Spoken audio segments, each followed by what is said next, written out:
Right. మరి మనం ఇప్పుడు వరంగల్ వెళ్దాం. తెలంగాణ ఛత్తీస్గఢ్ సరిహద్దుల్లోని కర్రెగుట్టల్లో 8వ రోజు కూడా కోంబింగ్ కొనసాగుతుంది. కర్రెగుట్ట చుట్టూ 25 మంది కేంద్ర బలగాలను మోహరించారు. బీర్ బాటిల్స్లో పెట్టిన బాంబులను నిర్వీర్యం చేస్తూ బలగాలు ముందుకు సాగుతున్నాయి. ఇప్పటికే 130కి పైగా ఈఐడి బాంబులను బలగాలు గుర్తించాయి. డ్రోన్లతో జల్లెపడుతూ గుట్టపైకి చొచ్చుకెళ్తున్నాయి. కర్రెగుట్ట పరిసర గ్రామాల గిరిజనులు బిక్కుబిక్కుమంటూ కాలం గడుపుతున్నారు. మరోవైపు శాంతి చర్చలకు రావాలని అభయ్ పేరుతో మరో లేఖను మావోయిస్టులు విడుదల చేశారు. వారం రోజుల్లో 3వ లేఖను మావోలు విడుదల చేయడం గమనార్హం. కర్రెగుట్టపై మావోయిస్టుల కీలక నేతలు ఉన్నట్లు ప్రచారం జరుగుతోంది. దీనిపై ఎక్స్క్లూజివ్ ఫీల్డ్ రిపోర్ట్ తిరుపతి అందిస్తారు. తిరుపతి.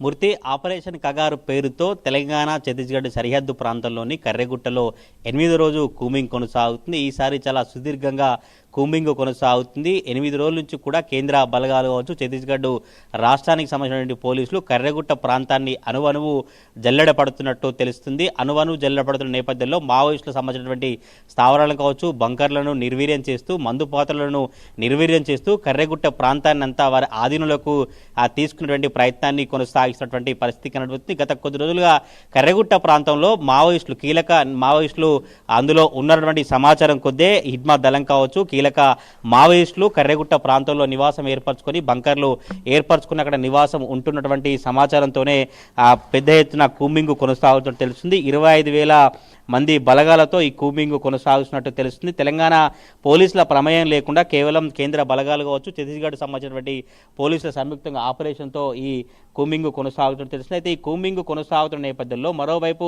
తెలంగాణ రాష్ట్ర రాజకీయాలలో కర్రెగుట్ట ఆపరేషన్ కావచ్చు, ఆ ఆపరేషన్ కగార్ అంశం అయితే ప్రకంపనలు సృష్టించిన పరిస్థితి కనబడుతుంది. మొన్న ఎలకతుర్తి బీఆర్ఎస్ సభలో కేసీఆర్ మాట్లాడుతూ తప్పకుండా ఈ ఆపరేషన్ను కర్రెగుట్ట ప్రాంతంలో కూంబింగ్ను నిలిపివేయాలి, ప్రజాస్వామ్యయుతం కావచ్చు, ప్రజాస్వామ్యంగా మావోయిస్టులతో చర్చలు జరపాలి, వాళ్ళు ఏం చెప్తారో చూసి విన్న తర్వాత కేంద్ర ప్రభుత్వం నిర్ణయం తీసుకోవాలి, కానీ అప్రజాస్వామికంగా మరణాయుధం కావచ్చు ఇలా దమనకాండ చేయడం సరైంది కాదంటూ కూడా కేసీఆర్ మాట్లాడిన నేపథ్యంలో ఇటు బీజేపీ పార్టీ నేతలు కూడా తీవ్ర స్థాయిలో ధ్వజమెత్తు బీఆర్ఎస్ ప్రభుత్వం ఉన్నప్పుడు ఎందుకు అప్పుడు ఎన్కౌంటర్లు చేయలేదా, ఇప్పుడు మావోయిస్టులు మాత్రం కేసీఆర్కి ఇప్పుడే కనిపించారంటూ కూడా బీజేపీ సంబంధించినటువంటి నేతలు అభిప్రాయం వ్యక్తిస్తున్న పరిస్థితి కనబడుతుంది. 25,000 మందితో కేంద్ర బలగాలు కర్రెగుట్ట చుట్టూ మోహరించి పూర్తిగా వారి ఆధీనంలోకి తీసుకున్నటువంటి ప్రయత్నాన్ని కొనసాగిస్తున్నట్టు తెలుస్తుంది.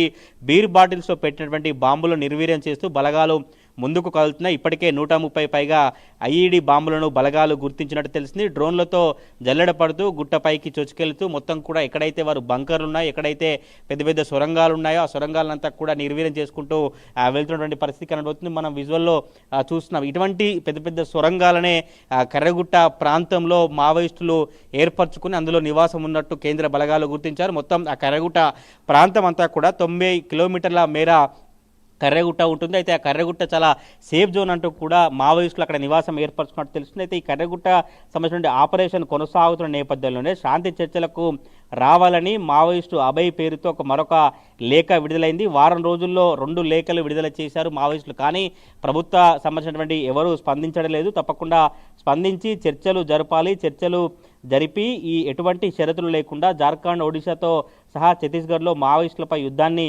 ఆపాలి, మహారాష్ట్ర వంటి రాష్ట్రాల్లో శాంతి చర్చలు జరపాలని డిమాండ్ వినిపిస్తుంది. అయితే ఇప్పటికే 2 సార్లు మావోయిస్ట్ పార్టీ సంబంధించిన లేఖలు విడుదల చేసినప్పటికీ కూడా ఇంకా కూంబింగ్ కొనసాగుతున్న నేపథ్యంలోనే రాజకీయ ప్రకంపనలు లేవనెత్తినటువంటి పరిస్థితి కనబడుతుంది. కర్రెగుట్ట ఎన్కౌంటర్ను నిలిపివేయాలని ఈ మావోయిస్టు పార్టీ అధికార ప్రతినిధి అభయ్ పేరుతో లేఖ వచ్చింది. అప్పటి నుంచి కూడా ఇప్పటివరకు కేంద్ర ప్రభుత్వం నుంచి కావచ్చు, ఇంకా కూంబింగ్ సంబంధించినటువంటి వారి నుంచి ఎటువంటి వెల్లడి కాకపోవడంతోనే మావోయిస్టులు ఉక్కిరిబిక్కిరవుతూ ఇప్పటికే మావోయిస్టులకు సంబంధించి కీలక నేతలు అక్కడి నుంచి పరాయనంటే తెలుస్తుంది. అయితే ఈ మావోయిస్టుల కూంబింగ్ కొనసాగుతున్న వైపు, మరోవైపు మావోయిస్టులకు సంబంధించిన లేఖలు బయటకు వస్తున్నాయి. కానీ పలువురు మావోయిస్టులు వరంగల్ పోలీసుల ఎదుట కావచ్చు, ఇటు ఛత్తీస్గఢ్ పోలీసుల ఎదుట లొంగిపోయినటువంటి పరిస్థితి కనబడుతుంది. బీజాపూర్లోని deputy inspector general of police Devendra Singh ఎదుట మావోయిస్టులు లొంగిపోయారు. తూర్పు Bastar division Partapur area committee పశ్చిమ Bastar division Bermagarh area committee 24 మంది మావోయిస్టులు లొంగిపోయారు. లొంగిపోయినటువంటి 14 మావోయిస్టులపై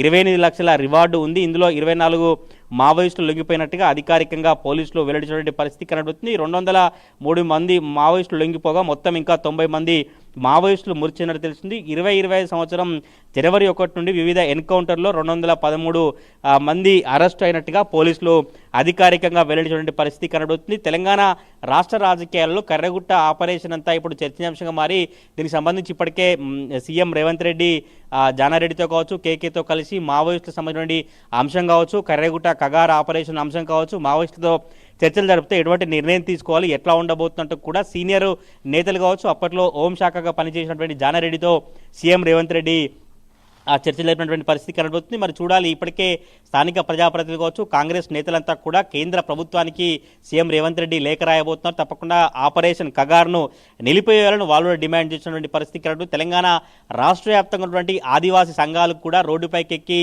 ఆందోళన బాట పట్టారు. నిన్న ములుగు జిల్లా కేంద్రంలో వారు ఆందోళన వ్యక్తం చేసి మీడియా సమావేశం నిర్వహించారు. ఈరోజు హనుమకొండలో కూడా అంబేద్కర్ విగ్రహం దగ్గర నిరసన వ్యక్తం చేసి ఆపరేషన్ కగార్ను నిలిపివేయాలి, మావోయిస్టు పార్టీలతో శాంతి చర్చలు జరిపి ఆదివాసీ గిరిజన దళిత ప్రజలందరినీ కూడా ఎక్కడైతే కర్రెగుట్ట కావచ్చు మిగతా ఏజెన్సీ ప్రాంత ప్రజల్లో ప్రశాంతంగా బతికేటువంటి వాతావరణాన్ని తీసుకురావాలి, కేంద్ర రాష్ట్ర ప్రభుత్వాలు వెంటనే శాంతియుత చర్చలు జరిపి కాల్పులు ఆపాలనే డిమాండ్ అయితే వ్యక్తమవుతున్న పరిస్థితి కనబడుతుంది. గత 8 రోజులుగా కర్రెగుట్టలో కూంబింగ్ కొనసాగుతున్న నేపథ్యంలో చుట్టుపక్కల పరిసర ప్రాంత గిరిజనులంతా కూడా బిక్కుబిక్కుమంటూ గడుపుతున్నారు. ఎప్పుడు ఏ క్షణాన ఏం జరుగుతుంది, ఎంతమంది మావోయిస్టులు హతమయ్యారు, ఎవరికైనా జవాన్లకు గాయాలయ్యేటువంటి అంశాలను తెలుసుకున్నటువంటి పరిస్థితి కనబడుతుంది. ఇప్పటికే ఛత్తీస్గఢ్ పోలీసులంతా కూడా ఛత్తీస్గఢ్ వైపు ఉన్నటువంటి గిరిజన సంబంధించినటువంటి ఏజెన్సీ ప్రజలందరినీ ఖాళీ చేశారు. ఇటు వెంకటాపురం వాజేడు వైపు ఉన్నటువంటి ప్రజలందరినీ కూడా కొంత అప్రమత్తం చేసి ఎవరు బయటికి రావద్దు, ఎవరైనా అనుమానితులు కావచ్చు, కొత్త వ్యక్తులను తప్పకుండా సమాచారం అందించాలని కూడా అప్రమత్తం చేసినటువంటి పరిస్థితి కనబడుతుంది. కొంత